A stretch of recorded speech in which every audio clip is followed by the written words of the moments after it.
अखिल भारतीय योजना से समूचे देश में पार्टी के रीति नीति सिद्धांत ध्येय लक्ष्य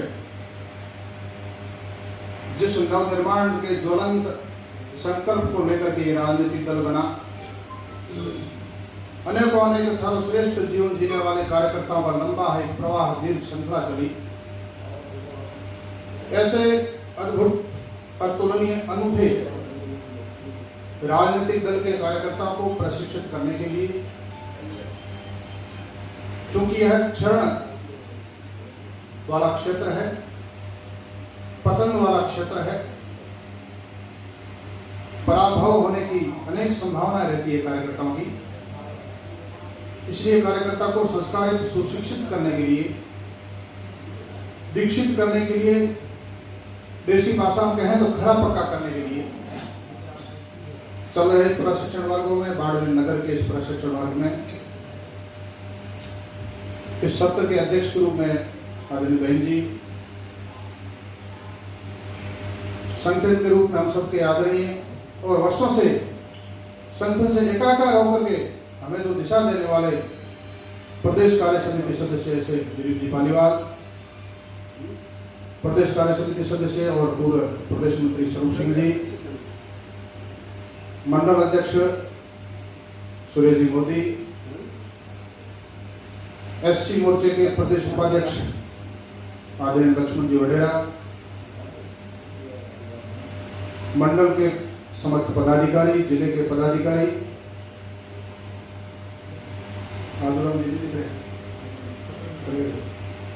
भारतीय जनता पार्टी के प्रदेश स्तर के, जिले स्तर के, मंडल, शक्ति केंद्र और बूथ स्तर तक के सभी आदरणीय पदाधिकारी, सभी मोर्चों के आदरणीय पदाधिकारी, मातृशक्ति और इस पार्टी को पुष्पित पल्लवित करने वाले सभी कार्यकर्ता, भगिनी बंधुओं,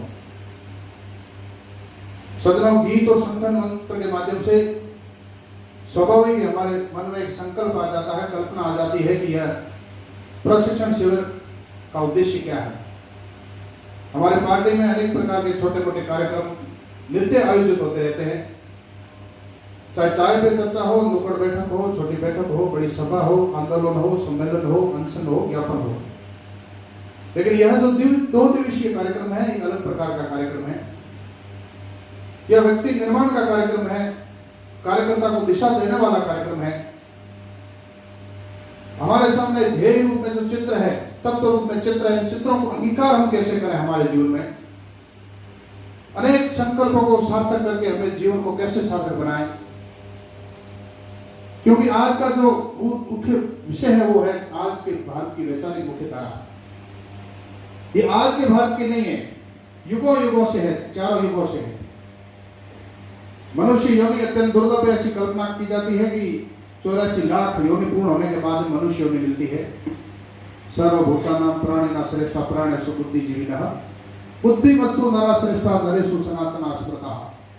चराचर जगत में अनंत भूत प्राणियों के बीच में एक मनुष्य योनि ऐसी श्रेष्ठ है जिसमें बुद्धि और विवेक दोनों का इस्तेमाल होता है। अन्य में नहीं, केवल आहार विहार भय निद्रा मैथुन के माध्यम से अपने जीवन का केवल निर्वहन होता है।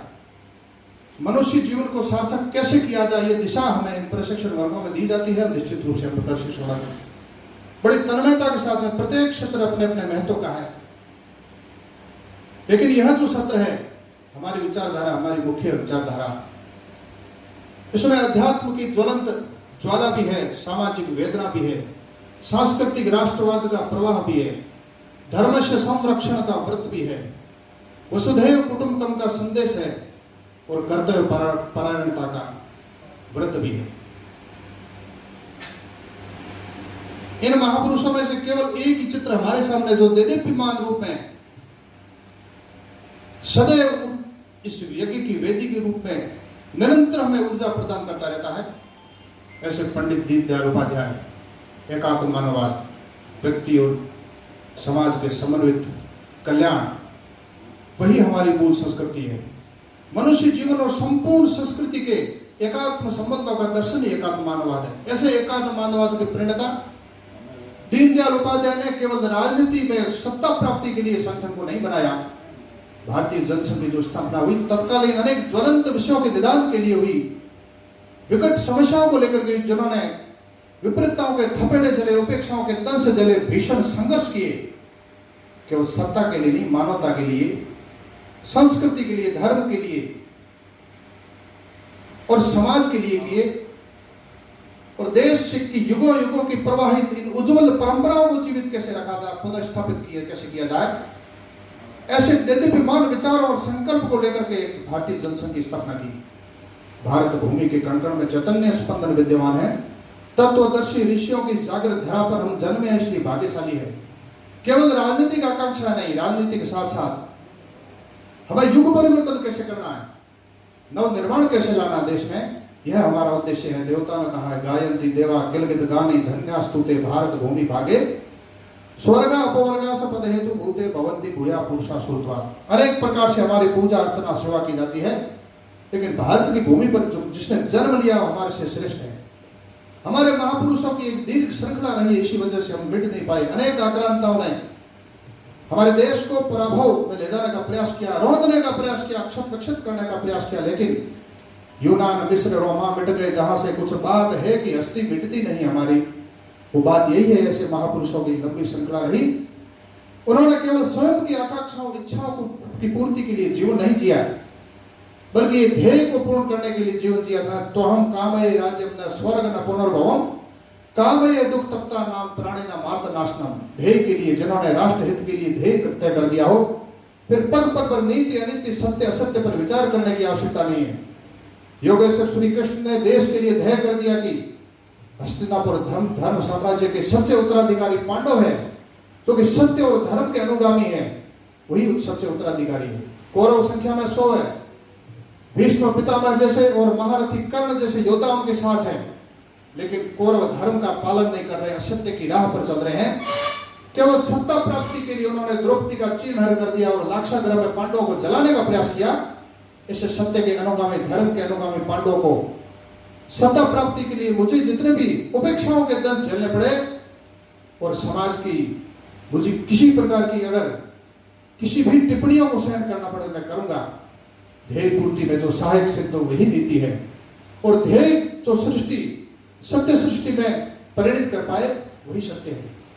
इसलिए सजना, इस राष्ट्र के लिए जो हमने ध्येय कर दिया है, फिर उसे विमुख होने की आवश्यकता नहीं है, क्योंकि इस हिंदुस्तान की कल्पना हमने की है, आर्यावर्त जम्बूद्वीप भरतखंड भारत और हिंदुस्तान की, तो 83 लाख वर्ग किलोमीटर में फैला हुआ विशाल भूभाग वाला यह देश एक दहाड़ते हुए शेर के अखंड मानचित्र की तरफ 83 लाख वर्ग किलोमीटर फैला हुआ हमारे किन्हीं संगठन के अभाव में सिकुड़ करके 51 लाख वर्ग किलोमीटर कम हो गया, और वर्तमान में केवल 32 लाख वर्ग किलोमीटर रह गया है।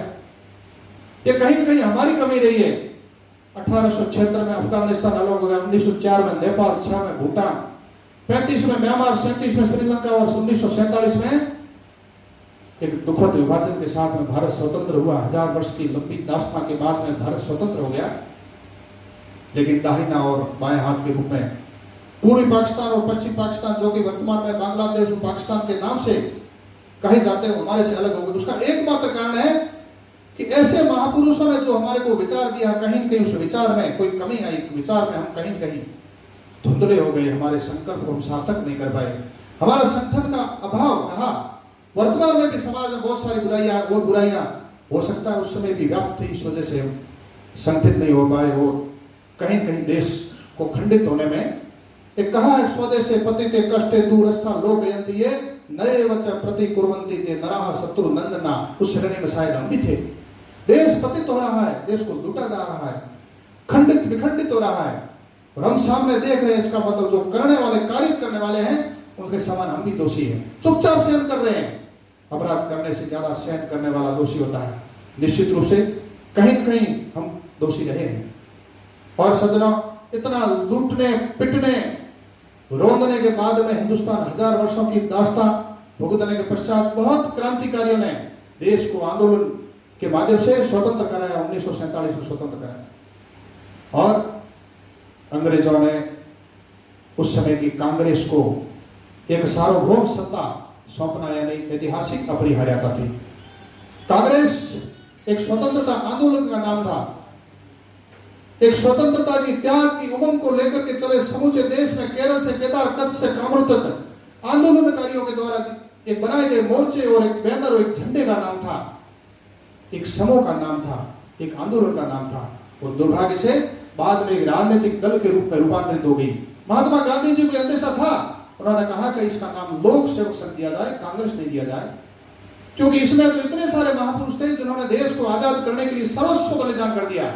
अगर राजनीतिक दल बन जाएगा तो पक्ष विपक्ष होगा, कई दल बनेंगे, कई विरोधाभास होंगे, और उन विरोधाभासों में ये पावन पवित्र आंदोलन जो स्वतंत्रता के लिए लड़ा गया था, उसमें चलने वाले लोग विरोधाभासी हो जाएंगे, तो इसको कलुषित करना ठीक नहीं है। लेकिन उस कांग्रेस सरकार के दो केंद्र बिंदु थे, जवाहरलाल नेहरू और सरदार पटेल। सरदार पटेल राष्ट्रवाद के प्रवाह से प्रभावित थे, लौह पुरुष थे, जीवटता वाले थे, हिंदुत्व के विचारों से पोषित थे और कुशल संगठक थे, और हिंदुस्तान के एकीकरण करने के लिए सभी रियासतों का विलीनीकरण करके हिंदुस्तान को एक सूत्र में बांधने के लिए, जिस प्रकार से ऋषि महर्षियों ने 4 धाम, सप्तपुरियां, 12 ज्योतिर्लिंग और 52 शक्ति पीठों के माध्यम से एक सूत्र में बांधा सांस्कृतिक रूप से, उसी प्रकार से लौह पुरुष सरदार वल्लभ भाई पटेल ने देश को एक सूत्र में बांधने का प्रयास किया। दूसरी तरफ जवाहरलाल नेहरू राजनीतिक रूप से अति महत्वाकांक्षी, केवल सत्ता प्राप्ति का साधन, महान भोगवादी आदमी, और वो कहता था आई एम एक्सीडेंटल हिंदू, मैं दुर्भाग्य से हिंदू हूं, मैं दुर्घटना से हिंदू हूं। वो हिंदुत्व को सांप्रदायिक कहता था और हिंदुत्व शब्द से बहुत तिरस्कृत मानता था। सरदार पटेल ऐसा कहते थे कि संघ के लोग, चूंकि 1948 में दुर्भाग्य से गांधी जी की हत्या हो गई, और हत्या के बहाने नेहरू ने संघ को कुचलने का प्रयास किया, अनेक प्रकार के उसके ऊपर आरोप लगा करके स्वतंत्र वीर सावरकर और अनेक ऐसे स्वतंत्रता वीरों को जेलों में डाल करके अमानवीय यातनाएं दी गई, और इस बहाने संघ को कुचला कैसे जाए, ऐसे उन्होंने प्रयास की। लेकिन सरदार पटेल ने कहा कि संघ के लोग संस्कारित है, सुशिक्षित है, राष्ट्र प्रेम की ज्वाला को लेकर के चल रहे हैं, ऐसे लोगों को कांग्रेस के नजदीक लाना चाहिए। जब ऐसे लोग और कांग्रेस मिलकर के काम करेंगे तो जिन महापुरुषों ने स्वतंत्रता आंदोलन को चला करके सर्वस्व अर्पित करके बलिदान करके देश को आजाद कराया है, उनको एक सच्ची श्रद्धांजलि होगी और देश को उच्च आयाम पर ले जाएंगे। तो देश के सर्वांगीण विकास के लिए और समाज के उत्थान उन्नयन के लिए सबकी सामूहिक सहभागिता होगी। उन्होंने कल्पना की, लेकिन वो सफल नहीं हो पाए, क्योंकि कांग्रेस के ऊपर नेहरू का ज्यादा ही प्रभाव था, और दुर्भाग्य से यह धारा चलती रही और नेहरू जी ऐसे ही कुचलते रहे। और एक बार तो प्रस्ताव पारित कर दिया था सरदार पटेल ने कि संघ को करीब लाया जाए, और 1949 की बात है, नेहरू जी गए हुए थे अमेरिका, सरदार पटेल ने प्रस्ताव पास कर दिया, नेहरू जी वापस आए, उनको पता चला कि इस प्रकार का प्रस्ताव पास हो गया, स्पष्ट करने के बहाने उन्होंने उस प्रस्ताव को खारिज कर दिया, और उन्होंने कहा कि कांग्रेस अब तक के चलने वाली अपनी रीति नीतियों और विचारों के अनुसार अगर नहीं चलेगी, कांग्रेस समाप्त हो जाएगी, कांग्रेस एक गड़े मुर्दे की तरह हो जाएगी, और मैं कांग्रेस को सदैव के लिए त्याग दूंगा, और मैं ऐसे मुर्दे को कभी स्वीकार नहीं करूंगा, ऐसे थे नेहरू। और उधर सरदार पटेल एक जीवंत, एक राष्ट्रवाद के एकाकार से और एक जीता जागता तत्व रूपी महापुरुष, जो देश को एकता के सूत्र में बांध करके और सांस्कृतिक राष्ट्रवाद की दीनदयाल उपाध्याय और श्यामा प्रसाद मुखर्जी के मन में एक ज्वलंत ज्वाला चल रही थी, उसकी लौह के रूप में लौह पुरुष और सरदार पटेल, ऐसी दोनों विचारधाराएं। और ऐसा कालखंड आया कि प्रथम की स्वतंत्र सरकार में सरदार पटेल के आग्रह पर डॉक्टर भीमराव अंबेडकर और डॉक्टर श्यामा प्रसाद मुखर्जी को मंत्रिमंडल में स्थान दिया गया। लेकिन श्यामा प्रसाद मुखर्जी और डॉक्टर भीमराव अंबेडकर तथाकथित तुष्टीकरण की नीति, धर्मनिरपेक्षता की नीति और तथाकथित पाश्चात्य संस्कृति के अनुगमीकरण के कारण वो आहत होकर के उन्होंने इस्तीफा दे दिया। कश्मीर के कारण और हिंदुओं के साथ में जो पूर्वी पाकिस्तान में निरंतर अत्याचार हो रहे थे, तत्कालीन प्रधानमंत्री लियाकत अली को बहुत बार आग्रह किया गया, लेकिन वो उस प्रकार की योजना में वो सफल नहीं हो पाए, या उन्होंने रक्षा हिंदुओं की करनी नहीं चाहिए। लेकिन बाद में नेहरू ने प्रयास किया और नेहरू लियाकत अली ऐसा समझौता हुआ, समझौता होते ही डॉक्टर श्यामा प्रसाद मुखर्जी ने केंद्रीय मंत्रिमंडल से इस्तीफा दे दिया, सदैव के लिए छोड़ दिया। तुष्टीकरण की राह पर चल रही है, तथाकथित धर्मनिरपेक्षता की राह पर चल रही है, और पाश्चात्य विचारों का अनुधान करने वाली कांग्रेस हमारे लिए त्याज्य है, और उन्होंने छोड़ दिया। सदन आज कोई वार्ड पंच बन जाता है और 5 वर्ष के लिए उसको त्याग पत्र देने का कहो, त्याग पत्र नहीं देगा। जिस व्यक्ति ने देश के लिए त्याग पत्र दे दिया, कि अब चूंकि उन दिनों में दूसरा कोई ऐसा राजनीतिक दल विकल्प के रूप में नहीं था, तो भी उन्होंने स्वीकार कर दिया कि मैं दूर रहूंगा सत्ता से, लेकिन मैं ऐसी पार्टी के साथ नहीं रहूंगा। देश को प्रथम पायदान रखा, न तो हम कामये राज्यम न स्वर्ग न पुनर्भवन कामये दुख तप्ता नाम प्राणे न माता नाशनम। सज्जनों, ऐसे महापुरुष हुए। आज का जो मेरा विषय है विचार, विचार ऐसे होता है, विचार प्रखर हो, मुखर हो, राष्ट्रवाद से अनुप्राणित हो। इन्हीं विचारों के बलबूते ऐसी पार्टियां बड़ी होती है और एक वटवृक्ष के रूप में आज हमारी भारतीय जनता पार्टी केवल हिंदुस्तान ही नहीं बल्कि समूचे विश्व में एक आशा का केंद्र बनी हुई। उसका एकमात्र कारण है कि ऐसे महापुरुष विचारों को लेकर के चले हैं, सत्ता प्राप्ति की महत्वाकांक्षाओं को लेकर के नहीं चले हैं। स्वतंत्रता आंदोलन को चलाने वाले लोग, त्याग और उस जीवनता की उमंग को लेकर के चलने वाले लोग नेहरू की इस भोगवादी नीति में आने के बाद में वो भी भोगवादी की ओर उन्मुख हो गए और एक 3 विचारधाराएं उस समय काम करने लगी। कांग्रेस मिश्रित अर्थव्यवस्था, समाजवाद सामुदायिक अर्थव्यवस्था और साम्यवाद सर्वहारा का निरंकुश तानाशाही। तीनों विचारधाराओं ने मिलकर के देश को रौंदने का प्रयास किया, लेकिन एक वैचारिक शून्यता ली हुई थी। उन्होंने कोई विचार नहीं था। लेकिन उस समय भारतीय जनसंघ क्षीण अवस्था में था और श्यामा प्रसाद मुखर्जी ने जैसे ही इस्तीफा दिया, इस्तीफा देते ही राष्ट्रीय स्वयंसेवक संघ के तत्कालीन पूज्य सरसंघ चालक गुरु गोलवालुची जी के पास गए और उन्होंने कहा एक राजनीतिक दल को बनाने की आवश्यकता थी। क्योंकि संघ में भी इस प्रकार का एक विचार चल पड़ा था कि राजनीतिक दल की आवश्यकता है। क्योंकि जिस प्रकार से सरदार पटेल ने प्रयास किया था, निश्चित रूप से संघ कांग्रेस के समीप नहीं जाता, लेकिन उन्होंने विचार किया था, उस विचार में सफल नहीं हो पाए। डॉक्टर श्यामा प्रसाद मुखर्जी के आग्रह पर भारतीय जनसंघ की स्थापना 21 अक्टूबर 1951 को हुई। वो सत्ता प्राप्ति के लिए नहीं हुई, राज की पिपासा के लिए नहीं हुई, शासन की महत्वाकांक्षा के लिए नहीं हुई, कुर्सी को हथियाने के लिए नहीं हुई, देश में परिवर्तन के लिए वर्षों वर्षों से, हजार वर्षों की गुलामी की दास्तां भुगतने के बाद में इतने हजारों लाखों क्रांतिकारियों ने अपना सर्वस्व अर्पित करके बलिदान करके हिंदुस्तान को आज जो स्वतंत्र कराया है, इस स्वतंत्रता की वेदी पर हम भी हमारे जीवन को कैसे चढ़ा करके सार्थक करें। और ये लोकतंत्र में नितांत आवश्यकता है। कोई भी छोटी व्यवस्था हो या पूरा देश हो, वहां लोकतंत्र के माध्यम से, सरकार के माध्यम से देश को चलाने की आवश्यकता है। लेकिन ये सरकार ठीक से चला नहीं रही है, केवल सत्ता प्राप्ति का साधन बन गई, सत्ता प्राप्ति का केंद्र बन गई कांग्रेस। और भारतीय जनसंघ की स्थापना होने के बाद में ये तथाकथित धर्मनिरपेक्षता और पाश्चात्य अंधानुकरण और वैचारिक शून्यता, यह समाजवाद, ये साम्यवाद, इन सबको नेस्तनाबूद करने के लिए भारतीय जनसंघ का विरोध का स्वर मुखर होने लगा धीरे धीरे। 1967 में भारतीय जनसंघ भारत की राजनीति में दूसरे नंबर के एक राजनीतिक दल के रूप में उसका उद्भव हुआ, लेकिन विरोध के रूप में बहुत क्षीण आवाज थी। सदनों कहा है, जग नहीं सुनता दुर्बल जनों के शांति प्रवचन, सर झुकाता है उसे कर सके जो रिपु मान मर्दन। और उस समय भारतीय जनसंघ इस अवस्था में नहीं थी, लेकिन फिर भी अपना जो एक ज्वलंत संकल्प है वो मन में लेकर के पंडित दीनदयाल उपाध्याय और उनके साथ में सारे कार्यकर्ता चल रहे थे कि राष्ट्रवाद को हम स्थापित करेंगे, कैसी भी परिस्थिति आएगी रुकेंगे नहीं, हम झुकेंगे नहीं। झंझा के भीषण झोंकों में, शस्त्रों की तीखी नोकों में, दुष्ह यातना और शोकों में जीवन भरकर लड़ते जाना, बढ़ते जाना, बढ़ते जाना, बढ़ते जाना, बढ़ते जाना, सतत बढ़ते रहे, कभी रुके नहीं, कभी झुके नहीं, कभी पथ विचलित नहीं हुए, कभी कर्तव्यच्युत नहीं हुए। और धीरे धीरे उसके बाद हम सभी जानते हैं स्वतंत्र पार्टी बनी, वो भी कहीं न कहीं समाजवाद से प्रेरित, साम्यवाद से प्रेरित और पाश्चात्य अंधानुकरण से प्रेरित और तथाकथित धर्मनिरपेक्षता से प्रेरित। बाद में इन्हीं राजनीतिक दलों के अति महत्वाकांक्षी लोगों ने अलग अलग राज्यों में जाकर के छोटे छोटे क्षेत्रीय दल बनाए, लेकिन वो भी इन्हीं विचारों से प्रेरित थे, समाजवाद, साम्यवाद, तथाकथित धर्मनिरपेक्षता और पाश्चात्य विचारों से अनुप्राणित। धीरे धीरे ये एक वैचारिक शून्यता थी और वैचारिक शून्यता, समाजवाद और साम्यवाद, एक तीसरे विचार की आवश्यकता हुई। सबने महसूस किया एक तीसरा विचार आना चाहिए। वह विचार था एकात्म मानववाद, उसने भरने का कार्य किया। और स्वदेशी आंदोलन जो कि भारतीय जनसंघ और बाद में भारतीय जनता पार्टी की आवाज बना, वह स्वदेशी भी इसके समानांतर चला और भारत श्री राम मंदिर का आंदोलन भी वो समानांतर चला और मुखर हुआ।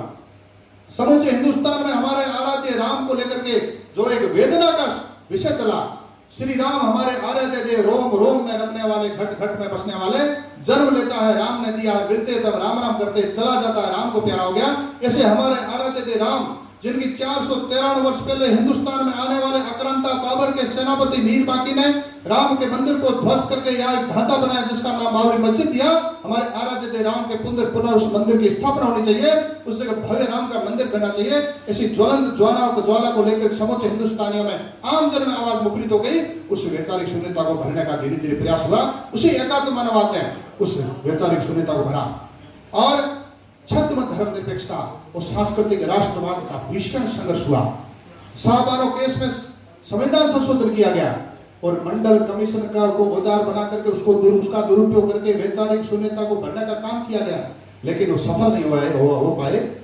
एक ज्वलंत जो ज्वाला थी सांस्कृतिक राष्ट्रवाद की, उसमें जो एकात्म मानववाद था, उसने धीरे धीरे उस स्थान को भरने का प्रयास किया। बीते काल की पाश्चात्य प्रणीत विचारधाराओं के स्रोत सूखने लगे। भारत माता की जय और वंदे मातरम के उद्घोष जो भुला दिए गए थे वो पुनः उद्घोष आम जन के मुखरित हो गए। अरविंद घोष, लाला लाजपत राय, महात्मा गांधी के विचारों को भुला करके पाश्चात्य अंधानुकरण को स्थापित किया गया था। पाश्चात्य विचार चला गया और इन महापुरुषों के उद्घोष मुखर होने लग गए और सांस्कृतिक राष्ट्रवाद मुखर होने लग गया। अर्थायन, आर्थिक लोकतंत्र, विकेंद्रीकरण और स्वदेशी का भाव मुखर होने लग गया और पूरे देश में इस प्रकार का राष्ट्रवाद का भाव मुखर हुआ। सदन एकात्म मानववाद केवल राजनीति के लिए नहीं, आर्थिक और सामाजिक क्षेत्र में भी उन्होंने कल्पना की है कि व्यष्टि, समष्टि और परमेष्टि, एक व्यक्ति और समाज दोनों का समन्वित कल्याण ही हमारी मूल संस्कृति है। व्यष्टि, समष्टि और परमेष्टि। पंडित दीनदयाल उपाध्याय को किसी ने पूछा कि आप व्यक्तिवादी हैं या समाजवादी? उन्होंने कहा, मैं किसी व्यक्ति की उपेक्षा नहीं करता इसलिए मैं व्यक्तिवादी हूँ, किसी व्यक्ति को मैं सर्वा नहीं मानता इसलिए मैं व्यक्तिवादी नहीं हूँ। मैं समाज के चिंतन सदैव मेरे मन में रहता है इसलिए मैं समाजवादी हूँ। किसी व्यक्ति की निजी स्वतंत्रता का हनन करके निर्जीव यंत्र के रूप में उसका दुरुपयोग नहीं किया जाए इसलिए मैं समाजवादी नहीं हूँ। व्यक्ति और समाज के समन्वित प्रयास और वही कल्याण, वह हमारी मूल संस्कृति है। व्यक्ति और समाज मिलकर के व्यष्टि, समष्टि और फिर परमेष्टि की संकल्पना। समाज का कल्याण कैसे हो जाए? हम किसी गिरिकंदरा में चले जाए, गुफा में चले जाए और हमारी व्यक्तिगत कुछ हम ऐसी उपलब्धि हासिल कर दें, उससे समाज का कल्याण नहीं हो सकता। समाज को अपने हाल पर छोड़ करके उसका हम कल्याण और मोक्ष की कल्पना करें तो ऐसा हो नहीं सकता। किसी भी पुराण में नहीं लिखा है कि कोई अंशावतार आया और उसने गुफा में जाकर के सिद्धियां प्राप्त की और समाज का कल्याण किया, ये संभव नहीं है। कोई भी महापुरुष आया, उन्होंने समाज को उन्नत करने के लिए प्रयास किया और उन्नत समाज हो, आर्थिक रूप से संपन्न समाज हो, उसी का मोक्ष को और कल्याण हो सकता है। इसीलिए गीता में कहा, यदा यदा हि धर्मस्य ग्लानिर्भवति भारत अभ्युत्थानं धर्मस्य तदात्मनं सृजाम्यहम् परित्राणाय साधूनां विनाशाय च दुष्कृतां धर्म संस्थापनार्थाय संभवामि युगे युगे। ये हमारे महापुरुषों का विचार है। ये किसी ने आज नहीं कहा है। इन्हीं विचारों से अनुप्राणित होकर इन महापुरुषों ने एक राजनीतिक दल बनाया, सर्वांगीण विकास के लिए, राष्ट्र के उत्थान के लिए, धर्म के संरक्षण के लिए और एक शासन की शुचिता के लिए, संस्कृति की रक्षा के लिए हमारे महापुरुषों ने जो विचार को चलायमान रखा है, उसी विचार से अनुप्राणित होकर के आज भारतीय जनसंघ बना और भारतीय जनता पार्टी बनी है। उसी भारतीय जनता पार्टी का गांव ढाणी गिरी कंदराओं में नदी धोरा पर उसकी प्रतिष्ठा देखते ही बनती है। सभी एक विचारों पर लेकर के चलते हैं। मेरे से पूरा संगठन मंत्र बोला गया, संग सत्वम संग तत्वम संग मनासी जानता देवा भागे यथा पूर्वे संजा नाना उपासते। सभी एक ही भाव से, एक ही मन से, समान बोध से लेकर के हम साथ चलते हैं। एक ही ध्येय, एक ही लक्ष्य और उद्देश्य को लेकर चलते हैं। देश का सर्वांगीण उत्थान तभी होता है। एकात्म मानववाद की संकल्पना तभी सार्थक होती है। ऋषि महर्षियों ने जिस देश के लिए कल्पना की तभी वो सार्थक हो सकती है। माता भूमि पुत्रो हम पुत्र, धरती हमारी माता है, हम उसके पुत्र हैं। ये क्या है? ये विचार है। इतने महान विचार हो जाने पर केवल सत्ता प्राप्ति की इच्छा नहीं रहेगी। सत्ता प्राप्ति करके समाज का उन्नयन कैसे करना है, समाज परिवर्तन कैसे करना है, व्यवस्था में परिवर्तन कैसे करना है। ये आज जो सबका साथ, सबका विकास और सबका विश्वास की जो संकल्पना है, एकात्म मानववाद से आई है। पथ अंत्योदय, प्राण अंत्योदय, लक्ष्य अंत्योदय, ये कहां से आया विचार? एकात्म मानववाद से आया। सर्वस्पर्शी, सर्वव्यापी, सर्वग्राही, ये विचार कहां से आया? एकात्म मानववाद से आया। एकात्म मानववाद केवल शासन सत्ता के लिए नहीं है। राजनीतिक रूप से उन्होंने कहा, ऐसा कहते हैं कि औरंगजेब यहीं का धन यहीं खर्च करता था, हम उसको विकासपुर नहीं कहते। अगर उसको हम विकासपुर कहेंगे तो समर्थ गुरु रामदास ने कहा था, दशा देश की देख सेवा तो शासक कुटिल दुराचारी, तू स्वराज्य का उदित दिवाकर कर भविष्य की तैयारी। समर्थ गुरु रामदास जिस प्रकार से उनको संकल्प दिया, जीजाबाई ने संस्कारित किया और शिवाजी ने सदैव मुल्ला मौलवियों से युद्ध नहीं किया। उन्होंने मस्जिदें नहीं गिराई। हमारा झगड़ा मोहम्मद के होने नहीं होने से नहीं है, हमारा झगड़ा है जो धर्म के आधार पर, मजहब के आधार पर राजनीति की स्थापना करने के लिए भीषण नरसंहार करते हैं, रक्त की नदियां बहाते हैं और नरगुंडों के ढेर लगाते हैं। हमारा संघर्ष उनसे है, इसलिए उन्होंने कभी मस्जिदें नहीं गिराई और सीधा औरंगजेब से युद्ध किया और भीमकाय औरंगजेब के सेनापति अफसर की छाती को चीर करके उसको नेस्तनाबूद कर दिया। इसलिए हमारा जो झगड़ा है, हमारा झगड़ा राजनीतिक रूप से उस धर्म से नहीं है। धर्म का जो दुरुपयोग करके और राजनीति में स्थापित होना चाहते हैं, उनसे हमारा झगड़ा है। अकबर लड़ते रहे सदैव, महाराणा प्रताप अकबर से लड़ते रहे। कुछ लोगों ने कहा है कि अकबर महान था, अकबर सदनों महान नहीं था। अकबर ने अनेक मंदिर ढहाए, लाखों नरसंहार किए, अनेक हजारों महिलाओं के साथ अत्याचार किए। હું લડ્યો ઘણો, હું સયો ઘણો, મેવાડી માન બચાવણ ને, मैं 5 नरा के रण में बेरे और खून बहावण ने। वो व्यक्ति क्यों लड़ा? शाही महल छोड़ करके, स्वर्ण पात्र छोड़ करके, गिरी कंदराओं में दर दर की ठोकरें खाता रहा और पत्तों में भोजन करता रहा। ऐसा त्याज्य जीवन क्यों जिया? समाज के अनेक सभी तबकों को साथ में लेकर के, भीलू राणा पूंजा उनके साथ कंधे से कंधा मिला करके, घर त्याग करके उनके साथ क्यों चलते रहे? उन्होंने क्यों ऐसे कितने कांटे सहे होंगे, कितनी रातें भूख से निकाली होगी, कितने उन्होंने आक्रमण झेले होंगे और कितने उन्होंने शरीर पे घाव सहेंगे। सज्जनों, यह विचार है, यह हमारा धर्म है। धर्म अधर्म, नीति अनीति, हमारा विचार इसी पर निर्भर है। हम सदैव धर्म के ऊपर चलने वाले हैं, सदैव सत्य के ऊपर चलने वाले हैं, सदैव नीति के ऊपर चलने वाले हैं। जो जहां धर्म है, जहां नीति है, जहां सत्य है, उनकी जीत है।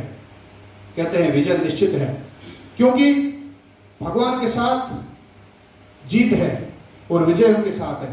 तो फिर हृदयाकाश से जगदाकाश तक जय ध्वनि ललकार कर उठो, अपना कार्य पूर्ण करके रहो और जोर से बोलो भारत माता की। यह भारत माता का उद्घोष, वंदे मातरम का उद्घोष, जितने भी उद्घोष है, ये उद्घोष हमारे पूर्ण विचार है।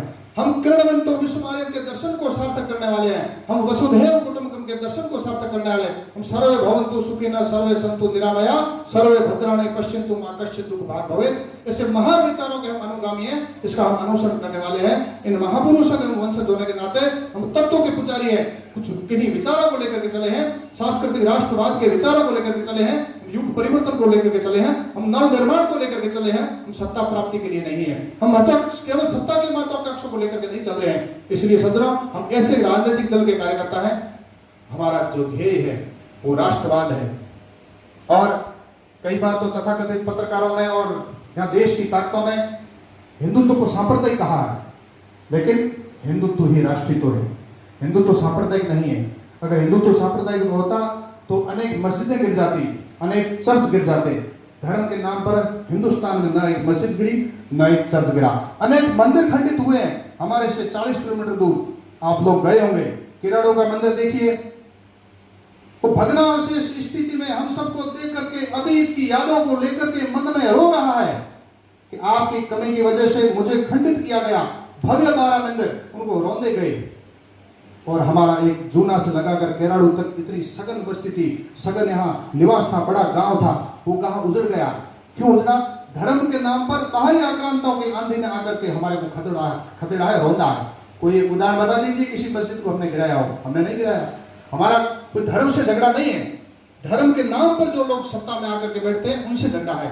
इसलिए सज्जन, एकात्म मानववाद है, एकात्म मानववाद सत्य को लेकर के चलता है, धर्म को लेकर के चलता है। धर्म और अधर्म के पाठ हमारे को समय समय पर पढ़ाए जाए।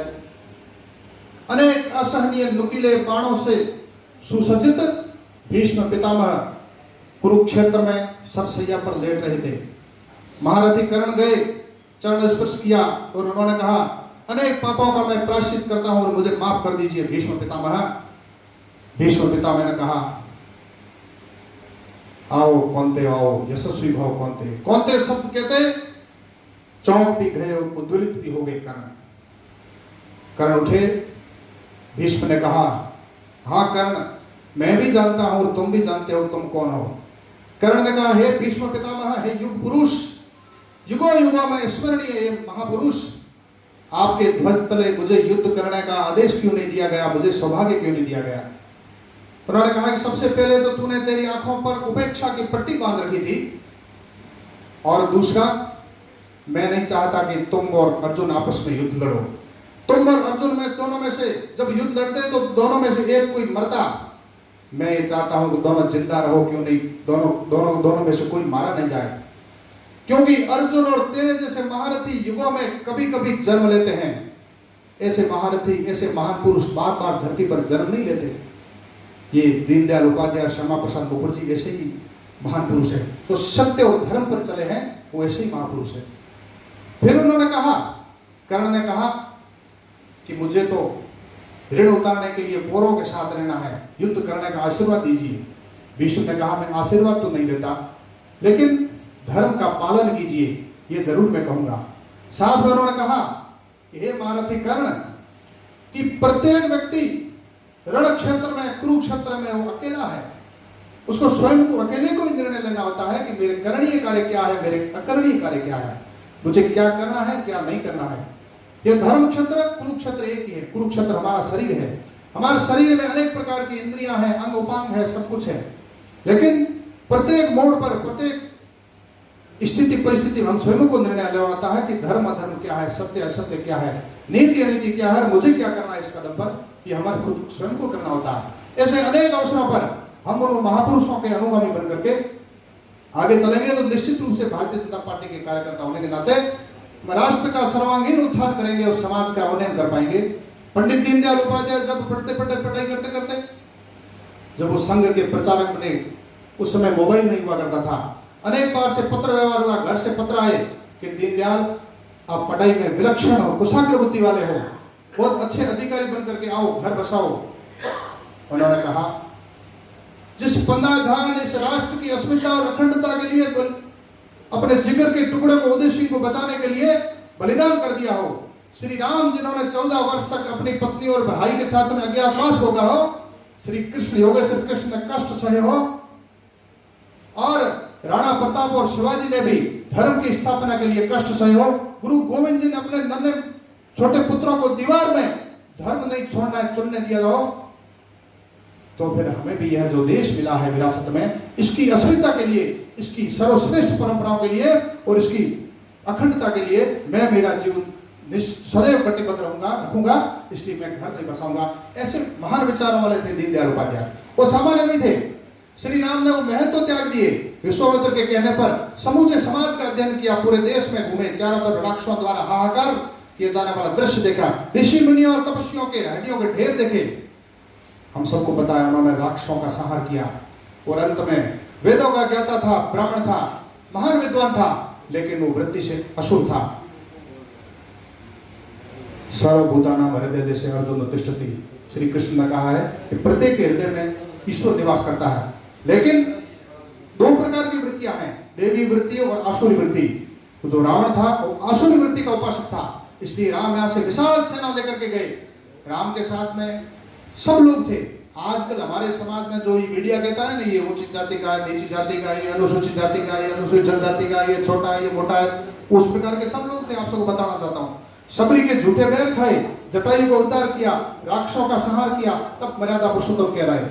जंगलों में दर दर के भटकते रहे, धर्म के लिए धर्म परायण होकर के उन्होंने सत्य की राह पर चले, तब आज मर्यादा पुरुषोत्तम राम कहलाए। कथा में साधु संत भी कहते हैं कि ब्रह्मा ने, विष्णु ने, महेश ने, उन्होंने राम के नाम का स्मरण किया। हम कई बार असमंजस में पढ़ते हैं कि राम बाद में हुए और ब्रह्मा विष्णु महेश को तो हम भगवान मानते हैं, उन्होंने राम का स्मरण कैसे किया? लेकिन वो कहते हैं कि राम ये दशरथ के पुत्र ही नहीं थे, राम सत्य के प्रतीक थे, उसी राम का नाम इन राम का दशरथ पुत्र इनका पड़ा और ऐसे राम है। राम मर्यादा पुरुषोत्तम है, राम विरह वेदना है, राम तितिक्षा है, राम तन्मयता है, राम तत्व है, राम सत्य की जलती लो है, राम मर्यादा पुरुषोत्तम है, राम विराट है, राम शक्ति है, राम सत्य है, राम धर्म है। ऐसे मर्यादा पुरुषोत्तम राम विशाल सेना लेकर के जब रामेश्वरम के किनारे गए और श्रीलंका जाने वाले थे, तो समुद्र ने स्थान नहीं दिया।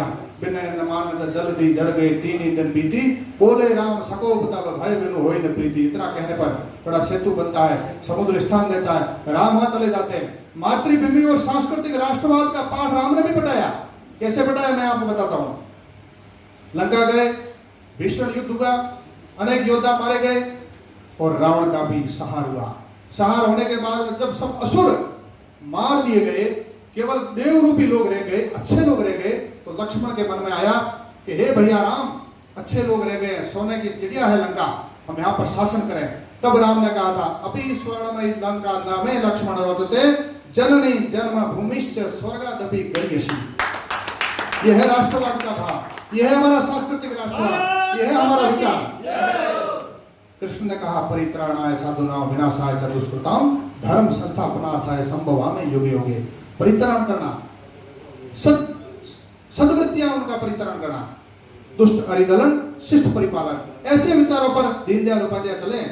वो जब चुनाव में खड़े हुए तब एक ब्राह्मणों का प्रतिनिधि मंडल आया कि आप जाति से ब्राह्मण है, हमने एक बहुत बड़ी सभा रखी है और आप आइए, आपको हम जिताएंगे। उन्होंने कहा कि मैं ब्राह्मण नहीं हूं, मैं एक स्वयंसेवक हूं, मैं एक कार्यकर्ता हूं, मैं भारतीय जनसंघ का कार्यकर्ता हूं। आप मुझे केवल एक जाति का व्यक्ति मान करके विशाल सभा कर रहे हैं और मुझे जिताने का प्रयास कर रहे हैं, तो मुझे वो नहीं जीतना है। वो सभा में नहीं गए और कई बार हमारे वरिष्ठ कार्यकर्ताओं से चर्चा होती है, साहित्य में भी लिखा है तो वो बैठक में नहीं गए, इस वजह से ब्राह्मणों ने विद्रोह कर दिया और वो सीट हार गए, फिर कभी वो लोकसभा चुनाव नहीं लड़े। ऐसे होते हैं तत्व रूपी लोग, वो एक जाति तक छुट्टे नहीं है, वो तत्व रूप में आज भी हमारे सामने जाजोलेमान है। हम सीने पर तत्व रूपी रख करके संकल्प के रूप में जब लेकर चलते हैं और एकांत तो मानववाद का भाव लेकर चलते हैं, इनका सदैव चित्रण हमारे मन में आता है। जब आंख मूंद करके इनका हम चिंतन मनन करेंगे तब हम कभी पराभूत नहीं होंगे, हम कभी राह नहीं भटकेंगे, हमारा संकल्प कभी हमारे से ओझल नहीं होगा और हम कभी गलत काम नहीं कर सकते। ऐसे महापुरुषों ने एकांत मानववाद जो चलाया, सजरा यह एकांत मानववाद सामान्य नहीं है। ऐसे महापुरुषों के द्वारा जिया हुआ जो जीवन है, एक बार इनके रेडियो के बारे में कोई उद्धरण आता है।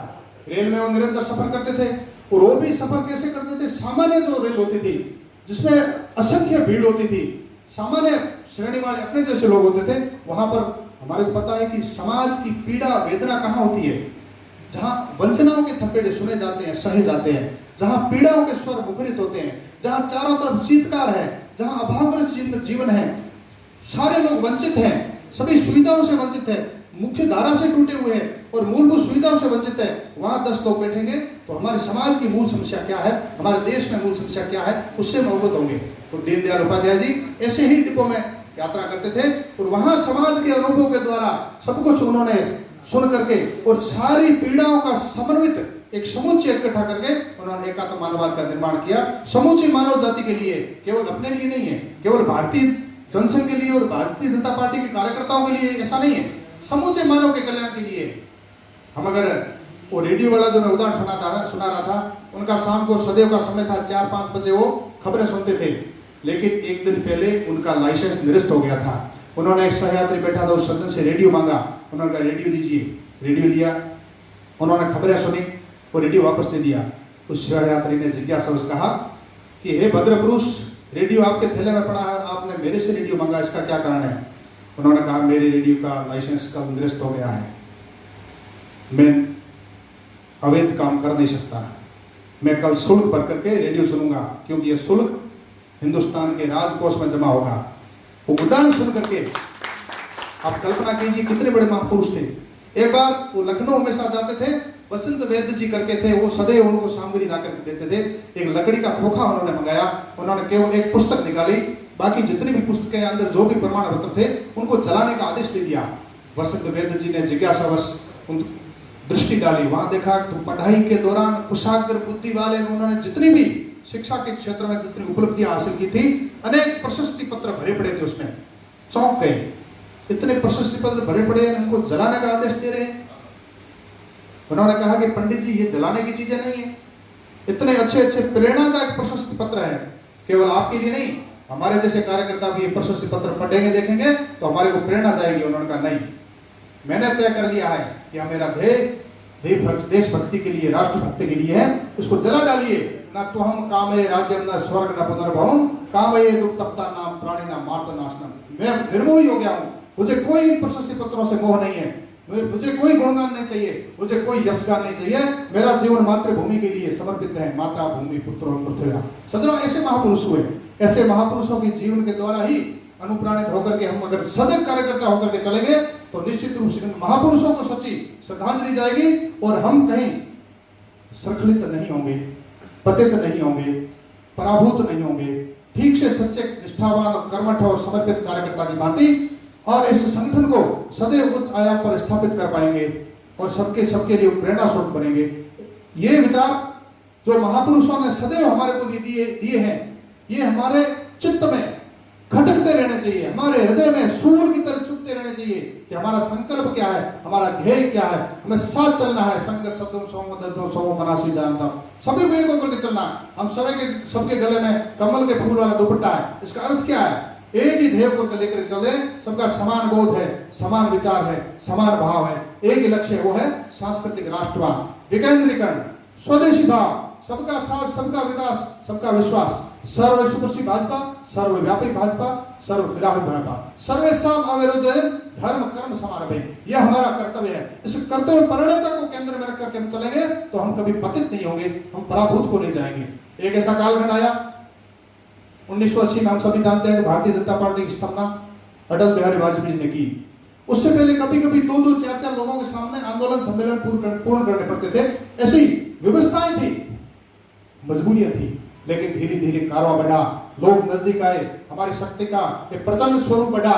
और जैसे लोग आए अधिवेशन में, अटल बिहारी वाजपेयी जी ने कहा था, थे अकेले हुए अब इतने, पहले अकेले ही थे, अब थोड़ी संख्या बढ़ी है, थे अकेले हुए अब इतने, तब नहीं डरे तो भला अब क्यों डरेंगे, विरोधों के सागर में चट्टान हैं हम, जो हमसे टकराएगा मौत अपनी मरेगा, लिया ध्वज हाथ कभी न झुकेगा, न सूरज के सम्मुख अंधेरा टिकेगा, बढ़ रहा है कदम कभी न रुकेगा, निडर है हम, अमर है हम, सर पर वरद हस्त जो करता, गगन में लहरता भगवा हमारा, गगन में लहरता भगवा हमारा।